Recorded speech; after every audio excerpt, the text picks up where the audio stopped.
mulai. Doa selesai. Kita akan belajar tentang pernapasan. Nah, anak-anak tahu nggak kalian apa yang kita gunakan untuk bernapas? Hidung. Kita bernapas menggunakan Hidung. Lalu, kalau apa saja organ tubuh yang digunakan untuk pernapasan? Paru-paru, taring, ya. Karena dengan bernapas kita jadi bisa menghirup aroma harum, aroma tidak sedap. Itu pertama melalui hidung. Jadi kita akan belajar tentang organ-organ yang membantu kita untuk melakukan pernapasan atau bernapas. Coba kamu rasakan udara yang keluar masuk dari lubang hidungmu. Kasih tahu ya ide yang namanya bernapas. Apa sih bernapas itu dan kenapa kita perlu bernapas? Bernapas adalah menghirup oksigen dan melepaskan karbon dioksida. Kita bisa perhatikan gambar di papan tulis ini. Yang pertama yaitu ada Hidung. fungsi sebagai dari masuknya dan pintu keluarnya udara yang kita hirup dan kita keluarkan. Nah, jadi kenapa harus melalui hidung? Nah, jadi ketika kita menghirup nafas di dalam hidung kita itu ada bulu halus. Itu gunanya untuk apa? Menyaring kotoran. Ya benar, untuk menyaring kotoran yang kita hirup. Hidung kita ke faring. Ini adalah bentuk faring. Faring itu adanya di pangkal hidung, ya. Nah, faring ini merupakan bagian dari tenggorokan yang terletak di belakang hidung atau mulut. Berarti dia ada di pangkal hidung. Nah, fungsinya untuk apa? Sebagai jalur penghubung untuk udara dari hidung menuju paru-paru. Laring ini lanjutan dari faring tadi. Dia adalah kotak suara karena dia sebagai jalur udara dan tempat kita suara. Tuh, sehingga membantu kita untuk berbicara. Trakea. Nah, trakea atau disebut dengan apa? Batang tenggorokan. Atau disebut dengan batang tenggorokan. Nih, fungsinya untuk apa? Nih, ini ya letaknya di sini di tenggorokan.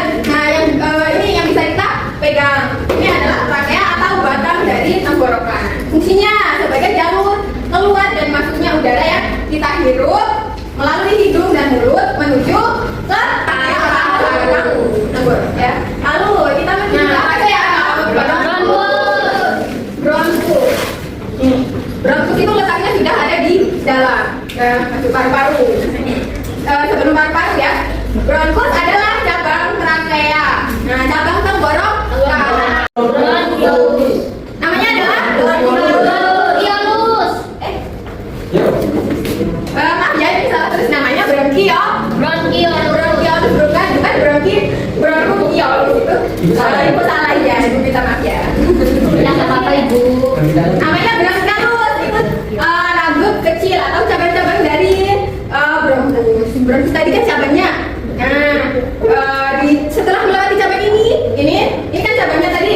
Iya. Nah, setelah melewati cabang ini lalu kita ke bronkiolus. Setelah itu kita ke paru-paru. Paru-paru ada berapa? Dua. Alveolus dengan tadi bronkiolus sama kan? Sama. Nah, tapi itu fungsinya berbeda.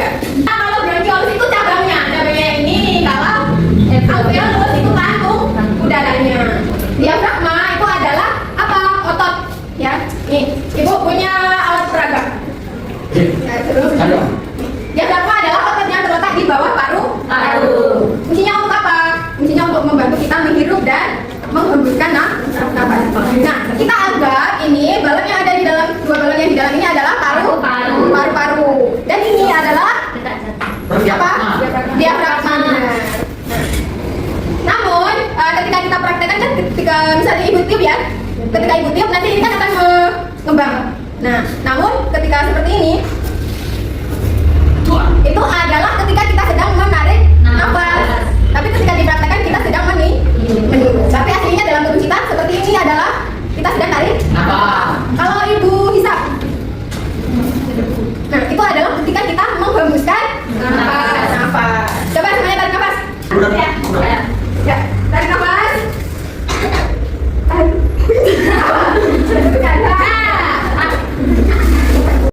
Untuk ketua silakan pimpin doa sebelum pulang. Coba mengakhiri pembelajaran pada hari ini, mereka berdoa menurut agama kita masing-masing. Doa mulai. Doa selesai. Baiklah, Ibu akhiri kegiatan belajar pada hari ini. Apabila ada kesalahan, Ibu mohon maaf. Ibu akhiri, wassalamualaikum warahmatullahi wabarakatuh. Waalaikumsalam warahmatullahi wabarakatuh.